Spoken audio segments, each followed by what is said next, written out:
Hi friends, welcome to my channel Pavi homies kitchen.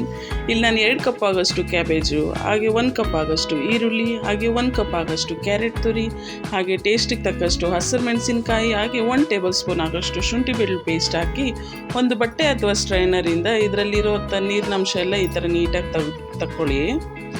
ಈಗ ಇದಕ್ಕೆ ರುಚಿಗೆ ತಕ್ಕಷ್ಟು ಉಪ್ಪು, ಹಾಗೆ 1 ಸ್ಪೂನ್ ಆಗೋಷ್ಟು ಪೆಪ್ಪರ್ ಪೌಡರ್ ಹಾಕ್ಕೊಂಡು ನೀಟಾಗಿ ಮಿಕ್ಸ್ ಮಾಡಿ ಸೈಡ್ಗೆ ಇಟ್ಕೊಳ್ಳೋಣ. ನಾನು ಇಲ್ಲಿ ಮುಂಚೆನೇ ರೆಡಿ ಮಾಡಿ ಇಟ್ಟಿರ್ತಕ್ಕಂಥ ಹಿಟ್ಟನ್ನು ತೊಗೊಳ್ತಿದ್ದೀನಿ. ನೀವು ಗೋಧಿ ಅಥವಾ ಮೈದಾಯಿಂದಾದರೂ ಕಲಸಿಟ್ಕೊಬೋದು. ಇಲ್ಲಿ ಪೂರಿ ಸೈಜ್ ಹಿಟ್ಟು ತೊಗೊಂಡು ನೀಟಾಗಿ ಲಟ್ಸ್ಕೊಂಡು ನಾವು ರೆಡಿ ಮಾಡಿ ಇಟ್ಟಿರ್ತಕ್ಕಂಥ ಸ್ಟಫ್ ಹಾಕಿ ಈ ಥರ ನೀಟಾಗಿ ಡಿಸೈನ್ ಸುತ್ಕೊಳ್ಳಿ, ಚೆನ್ನಾಗಿರುತ್ತೆ. ನಿಮ್ಗೆ ಯಾವ ಶೇಪ್ ಬೇಕೋ ಆ ಶೇಪ್ ಮಾಡ್ಕೊಳ್ಳಿ. ಈ ಥರ ಎಲ್ಲನೂ ಇದೇ ಥರನೇ ಮಾಡಿಟ್ಕೊಳ್ಳಿ. ಇದು ನೋಡಿ, ಎಕ್ಸ್ಟ್ರಾ ಆಗಿರ್ತಕ್ಕಂಥ ಹಿಟ್ಟನ್ನು ತೆಗೆದುಬಿಡಿ ಸೈಡ್ಗೆ, ಬೇಡ ಇದು. ಇದೇ ಥರನೇ ಎಲ್ಲನೂ ರೆಡಿ ಮಾಡಿ ಇಟ್ಕೊಂಡು ಈಗ ಇಡ್ಲಿ ಪಾತ್ರೆಗೆ ರೆಡಿ ಮಾಡಿ ಇಟ್ಟಿರ್ತಕ್ಕಂಥ ಮೋಮೋಸ್ ಎಲ್ಲ ಇಟ್ಟು 20 ರಿಂದ 30 ನಿಮಿಷ ಬೇಯಿಸ್ಕೊಂಡ್ರೆ ಬಿಸಿ ಬಿಸಿ ಸ್ಪೈಸಿ ಟೇಸ್ಟಿ ಮೋಮೋಸ್ ರೆಡಿ ಆಗುತ್ತೆ. ಹಾಗಿದ್ರೆ ಈ ವಿಡಿಯೋ ಇಷ್ಟ ಆದರೆ ನನ್ನ ಚಾನಲ್ನ ಸಬ್ಸ್ಕ್ರೈಬ್ ಮಾಡಿ. Thank you.